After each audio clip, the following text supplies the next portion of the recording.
Hey, welcome to FliteTest. I'm Josh, and today we are going to be reviewing a Hobby King exclusive, the Quicksilver. And here's just Josh Bixler. Hi, friends. This beautiful craft. It is beautiful, isn't it? And today is actually the first time that he's going to be flying this plane. For all you guys out there that don't know and stuff, that little tiny banner that was on the Hobby King website saying Quicksilver, this is it. This is the one actually in the picture, is an exclusive from Hobby King, and I'm really excited to get my hands on this. I love Quicksilvers. They've been kind of in my family and stuff. We live out in a farm, and these guys used to fly over our house all the time. Yeah, so, and it's not just a clever name, because it's quick and it is made of pure silver. So it's pretty heavy, pretty remarkable that we can actually get it off. It's made out of silver, brother. It's made out of foam. And the real ones are made out of aluminum tubes and canvas, so. But you know, that was good. That was good. You took the name and you ran with it. Cute name. Hey, do you want to see it fly? Yeah, I want to see it fly off the ground. Okay, guys, you get to see the real McCoy here, and I'm really eager to try this. We did go ahead and balance it. It has a 500 milliamp 2-cell LiPo in it, right in the nice little pouch that it's made for, and it seems to be balanced out good. I do have dual rates and expos dialed in, so we'll see what happens.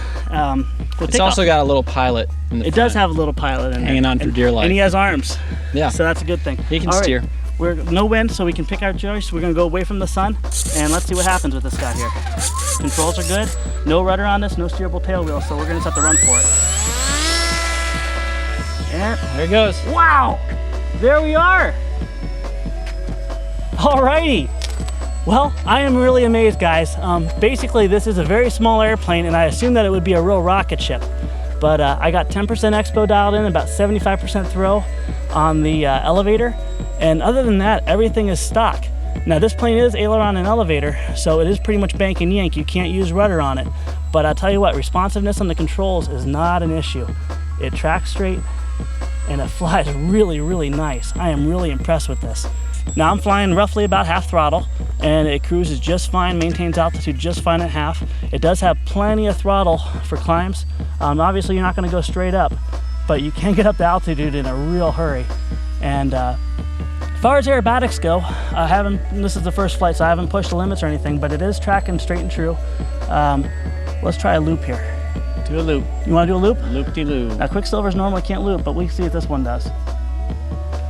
Ooh! And there you go. Wow. Kind of a loop with a little spinny thing at the end. You almost brought that thing down. Quick. Well, I'll tell you one thing I found out here. As far as when the wings stall, it does spin to the right. So that is something to take note of. But as far as hands-off wise, it is absolutely perfect. So hands off? Yes. You fly without hands? You'd have to use some kind of thing to control it. So hands would probably be smart, Josh. But hands-off means basically I can take my hands and the airplane's not going to dive into the ground or veer off course. Gotcha. Now what I want to do is I want to get this all trimmed out, and that's all we need. And I'm going to go ahead and see how it stalls here. That'll tell us a lot about our CG. All right, 1, 2, 3, and stall.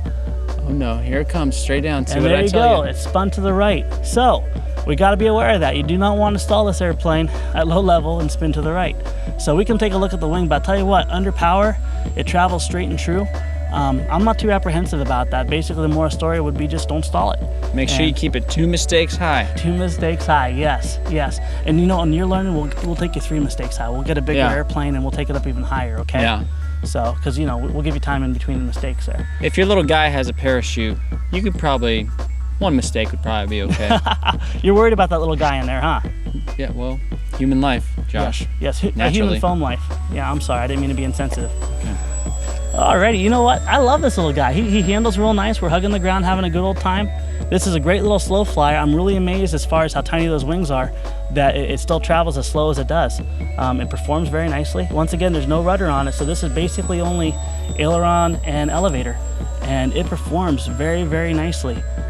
It will easily be controllable for everybody. We're not breaking any sound barriers or anything. This is definitely the furthest you'll probably get from the sound barrier, my friend. If this is breaking the sound barrier, something's really going on with this plane. And this is meant to be relaxing, slow, docile, not really aerobatic, but just enjoyable to fly. Circles. Fun scale. If you like circles, you'll love this plane. Hey, don't forget the figure 8s, my friend. Alrighty, let's go ahead and bring her in for a landing here and see how she goes. Here she comes. Whoop. Oh, that's a little bit of bounce. You controlled it though. We got it landed here. It flies wonderful. I'm very pleased with it. What we're going to do now is we're going to disconnect the battery. We're going to take it inside and give you a closer look at it. And since it's all in one piece, that'll be very easy to do. So So let's go ahead. Do you want to grab it? Yeah. All right. Ready to dig in this a little bit deeper? Yep. Let's check this thing out. Alrighty. Well, friends, as you can see, it is still in one piece, and we had a lot of fun with it. The 500 milliamp battery is a little less than half full, so we got about 5 minutes. I'm guessing this would be a good solid 10-minute flight per 500 milliamp 2-cell, which is fantastic. And let's get a closer look at this. Okay. What do you notice about it, first of all? I noticed this guy sitting right up front. You like that here. guy, don't you? Yeah. Well, it concerns me that he is only being held in by Velcro. You know what? The Velcro will hold. Don't worry about the little guy. He will not go anywhere. He is on there really well, okay? Let's go more into the technical details of this thing. All these carbon fiber tubes are hand cut, and every one is at a different dimension. And this wouldn't be a real big deal, but if one of these tubes is longer or shorter than it should be, this tail would not be perpendicular to the wing, and the plane would not track straight and true. And it does indeed track straight and true, and I'm very, very pleased with that. So as far as building this thing, it goes together quite quickly. Just the wings screw together. There's hard points in the wings, and there's a hard point on the tail. Everything mounts with screws, and it's very, very simple construction. All in all, I'm very, very pleased with it. One thing I gotta stress is make sure you balance this plane. Obviously, with the short coupled nature, balance is very, very important. This is actually the weight that came with the airplane, and we actually went ahead and balanced it, and generally the rule of thumb is the first third of the wing chord, and we went ahead and did that. And once we did that, we realized with a 500 milliamp 2-cell that we didn't need quite as much weight. So we went ahead and put that on right there with the little sticky back weights. Worked quite nicely, and it balanced out perfectly.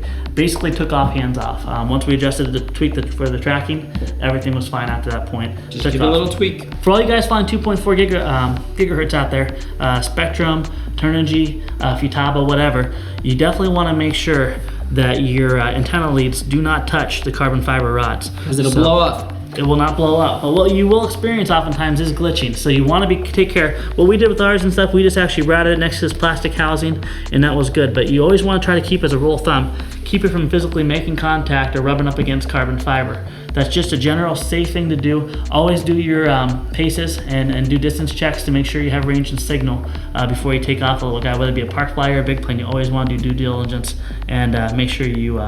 Because you never know when something can blow up. All in all, I'm really confident that anyone that purchases this plane will have a really great time with it, and it'll be a great experience for everybody. Like I said, once again, beginner to intermediate, you'll be in good shape. And you said no hands. Flies with no hands? Flies hands off. Hands off. Yes, hands off. So basically, when you take your hands off the controls, it'll keep track. So you don't need your hands. All right, I can fly this then. No, you can fly this, but it takes willpower. Where Josh, there's a will, there's a way. Josh, be careful with that. That's the only one. That's an exclusive. Okay, look, Mom, no hands.